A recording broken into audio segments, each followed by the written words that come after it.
Rock 100.5, the KATT, KATT, day 2 of Rocklahoma 2018. And the KATT's coverage here at Rocklahoma is brought to you by our friends at Rock and Brews Restaurant. Eat, drink, and rock on. Also brought to you by Umbrella Vapor and the Oklahoma RV Center and more, home with no dock fees. We're sitting here in our booth. It is quite hot and humid. Allison Chainz is with me, and we've got Nate from Shaman's Harvest. How are you, brother? What's up, man? How you been? I'm doing good, man. In the middle of a tour. This is day 11, show 11 in a row for us. So, and then we're done for a couple days. So we're looking forward to today. Are you going back home for a couple days? For a couple days, yeah. I figured you guys were close enough to be in here and we're going to make the stop at home and everybody do the things that they got to do, see the people they got to see, and take a 5-hour shower. Get some laundry of home cooked food and some hometown loving, and head on down the road. Yeah, you got it in that order.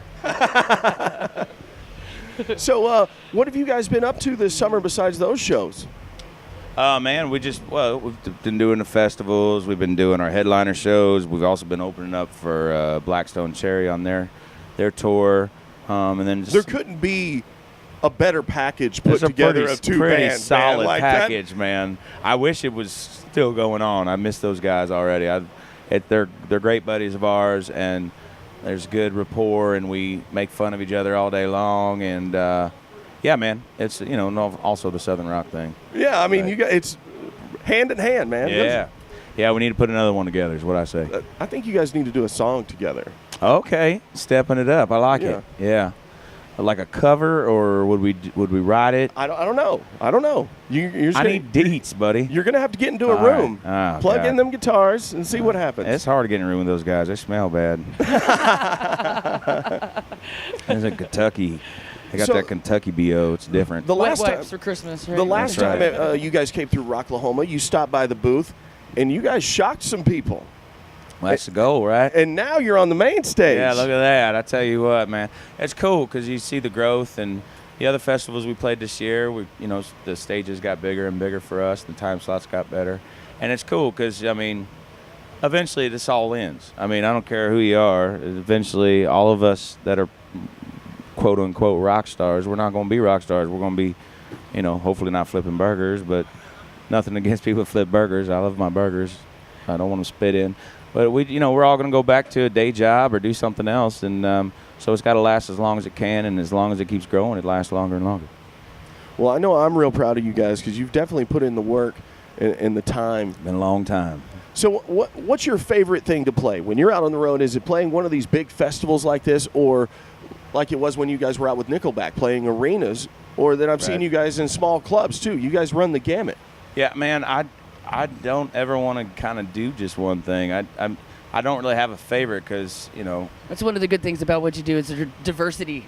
You get to try a little bit of everything. Yeah, you get the intimacy from the things, and then you get the just. What's great about these festivals is you just hit the button and then the crowd is just on. You don't have to turn them at all, man. They're already ready to go. They're crowd surfing. They're doing all the things that you can't do in a club. And, the last time we played here, it was just raining. Mudlahoma. It was the Mudlahoma. Yeah. And there was people, those poor people. So they're sliding through the mud. Right out here. They were right out front. But the thing is, that wasn't just mud. Right. Because the porta potties also flooded. And they were all running into that dip. And everyone's sliding in everybody's everything. And the whole time I was just like, bless their hearts. You know what I mean? That's a serious case of the pink eye. It wasn't a slip and slide. It was a poop shoot. Yeah. Outstanding. Well done. So are you guys since you're playing early, are you guys going to stick around and watch the show and watch some bands? Yeah, we're going to, I think we got an early bus call just because we're going to get home, but we're going to wait till it's all over with. We got to see everybody, man. With Smoking Hearts and Broken Guns, you guys got a little more political and social and more economic on it, man. Tell me a little bit about why you went towards that thinking on this last album. It just felt like a record that, the music was, it just seemed, darker a little bit, maybe. And what was your opinion on what was going on with the political stance at the time, though? Were you pretty upset about who was being elected then? Personally? Yeah. Absolutely. Yeah. That's still feel that way, yeah? Yeah, man, I'm just it's kind of disheartening because you can only do what you can do and you want to have the idea that everybody's working for you and everything, but You get tainted. It gets easily. tainted. Yeah, you get jaded about it. Yeah. But you know, man, I'm a love kind of guy, and if everybody just chilled out a little bit, that'd be cool. You guys also went more analog on the sound, vintage sound this time. Why did you want to do that?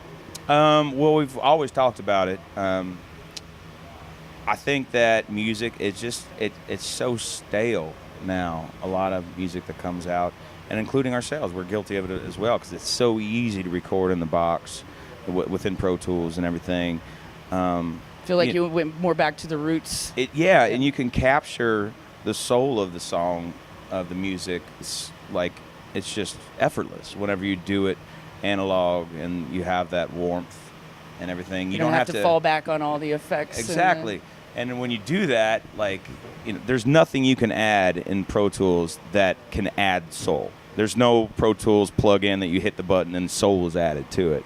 You try. That's all you can do, but feel like you're faking it more. Yeah, than you are. more Yeah, genuine. It does. It's like, man, you want to be excited about the song when it's all done and they play it back in the studio and it sounds big, but it's like it's always missing something. It's Cool missing. Edit killed a lot of things. The radio DJs, Absolutely, the man. musician. Yeah. So it was. I think people. Our goal was that people would hear it and then they would hear something that they didn't know that they missed. You know what I mean? So that was the goal. Right on. Top 3 favorite Southern rock bands of all time. Oh, Jesus. In order. Allman Brothers #1, Skinner's #2, and Molly Hatchet's #3. Sounds like a winner to me. Have you hung out with Jackal, Jesse J? A Free? couple times, man. A couple times, yeah. Over the last 4 or 5 years, we've had shows together, and that dude is crazy. He's in that alone. I saw him one time take the chainsaw and write Jackal in the ceiling tiles with the chainsaw in like a space maybe twice this size. So there's gas fumes everywhere. People are screaming. Children are crying. It was rad. It was great. That's also good. how I want Pay good money for that. Yeah, absolutely. And did you immediately follow that up with trying to draw the Shaman's Harvest logo with a chainsaw? With a mark? I mean, how am I supposed a hatchet. to? Yeah, right. Top him, yeah. get a hatchet. A machete. Just organically, more. Flamethrower. Yeah, more analog. Nate from Shaman's Harvest, they're taking the stage here at the main stage in just a couple of hours. It's going down day 2, Rocklahoma 2018 here at the KATT.